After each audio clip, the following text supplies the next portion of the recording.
How we doing, guys? The rain started now, so it's slowing us down a little bit, but luckily us renders are all waterproof.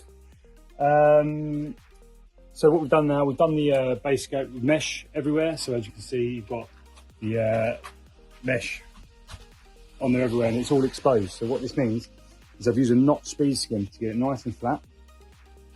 I then put the mesh just sitting on the surface.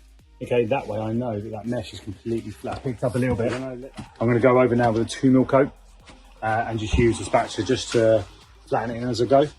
There's no need to rub it up. There's no need to sponge it up because we've done it this way, and we put the notch through the first base coat, got that really flat. Mesh just sits on top. I know that this mesh is sitting completely flat. So there's no need to go over it, rubbing it up, trying to get it flatter. All I'm doing is put a 2mm coat over it to close the mesh in.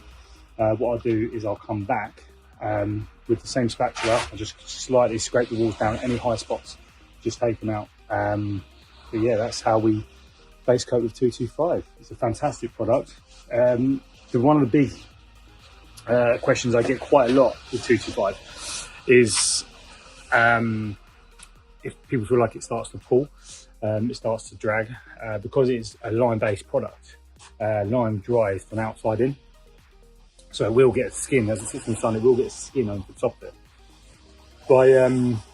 By doing it in smaller sections, you stop that from happening, basically.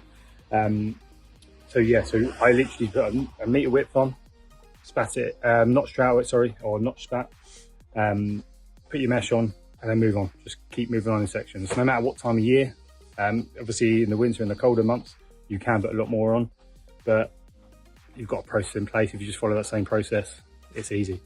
Alternatively, you can spray it. So again, a lot of time I used to spray this stuff when I was on the tools more regularly. I would spray this and you'll fly around it a lot quicker. You just need to make sure you've got people behind you that are actually putting the mesh on and keeping up the spray. So that's us done for the day. Day 2 done. This is the base coat. That's the base coat finished. So all we need to do now is tomorrow I'll come in and I'll do a light scrape over any high spots. I'll take them off. You don't need to sit there sponging.